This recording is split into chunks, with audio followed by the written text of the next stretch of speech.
अध्यक्ष सोनिया गांधी ने बीते दिन राजस्थान से राज्यसभा का नामांकन दाखिल किया। इस दौरान कांग्रेस अध्यक्ष मल्लिकार्जुन खड़गे, पूर्व अध्यक्ष राहुल गांधी, महासचिव प्रियंका गांधी और पार्टी के अन्य नेता मौजूद रहे। जहां एक ओर सोनिया गांधी ने राजस्थान से राज्यसभा का नामांकन दाखिल किया, वहीं दूसरी ओर यूपी से गांधी परिवार से सिर्फ 2 लोग ही लोकसभा का चुनाव लड़ेंगे। माना ये जा रहा है कि सोनिया गांधी राज्यसभा जा रही हैं, तो ऐसे में राहुल गांधी और प्रियंका गांधी यूपी से लोकसभा का चुनाव लड़ सकते हैं। बता दें कि रायबरेली और अमेठी में कांग्रेस की अच्छी पकड़ है। इस वजह से ये दोनों इन्हीं 2 जगहों से चुनाव लड़ेंगे। लेकिन अब सवाल ये है कि रायबरेली से कौन लड़ेगा और कौन अमेठी से।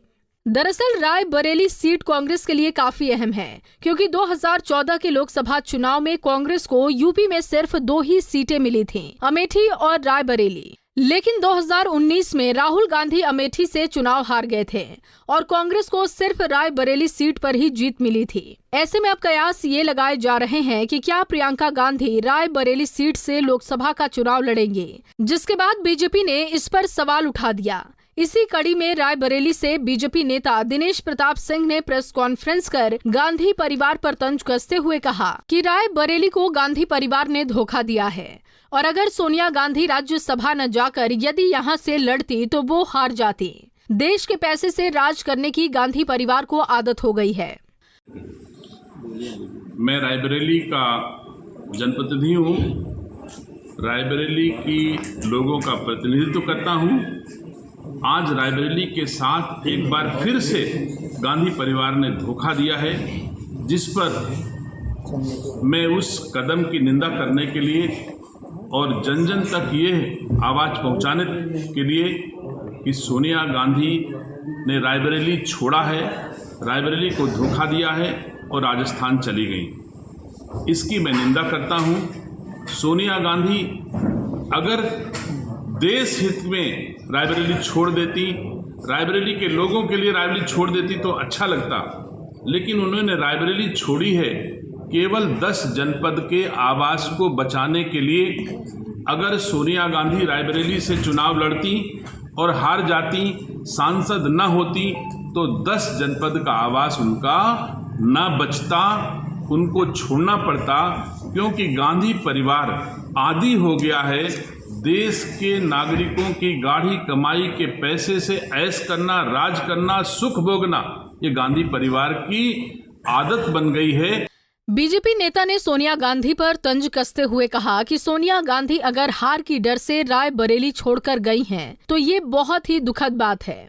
और गांधी परिवार का ये इतिहास रहा है कि जब जब अपना अहित देखा है तब तब उन्होंने पलायन किया है। सोनिया गांधी अगर हार के भय से रायबरेली छोड़ के गई हैं, तो निसंदेह यह भी दुखद है कि जिसको 5 बार रायबरेली ने चुना, उनके सास को चुना, उनके ससुर को रायबरेली ने चुना, उनके प्रतिनिधियों को रायबरेली ने चुना, और अगर एक बार हार का भी मुंह देखना पड़ता तो सोनिया गांधी को सहर्ष स्वीकार करना चाहिए था। लेकिन हार के भय से सोनिया गांधी पहले ही पलायन कर जाएं, ये हम लोगों के लिए बड़े दुख का विषय है। गांधी परिवार का इतिहास ही रहा है कि गांधी परिवार जब जब अपना अहित देखा है उसने पलायन किया है, चाहे अमेठी से राहुल गांधी जी हों, चाहे रायबरेली से इंदिरा गांधी जी हों, और चाहे अब रायबरेली से सोनिया गांधी जी हों, उन लोगों ने रायबरेली को धोखा दिया है, कभी न कभी अपने हित में रायबरेली को छोड़ा है। इसलिए मैं इसकी निंदा करता हूं। आने वाले 2024 के चुनाव में रायबरेली इसका अनुकूल जवाब देगी और इस धोखे का परिणाम उनको भुगतना पड़ेगा। ऐसे में देखना ये होगा कि सोनिया गांधी के राज्यसभा का नामांकन दाखिल करने के बाद अब राजनीति कौन सा मोड़ लेती है, और साथ ही ये भी देखना दिलचस्प होगा कि रायबरेली से प्रियंका गांधी चुनाव लड़ती हैं या नहीं। पंजाब केसरी टीवी के लिए रायबरेली से शिवकेश सोनी की रिपोर्ट। हमसे जुड़े रहने के लिए हमारे YouTube चैनल को सब्सक्राइब करें और नई वीडियो की नोटिफिकेशन के लिए बेल आइकॉन को दबाएं। अगर आप ये वीडियो Facebook पर देख रहे हैं तो लाइक जरूर करें और ज्यादा से ज्यादा शेयर करें। धन्यवाद।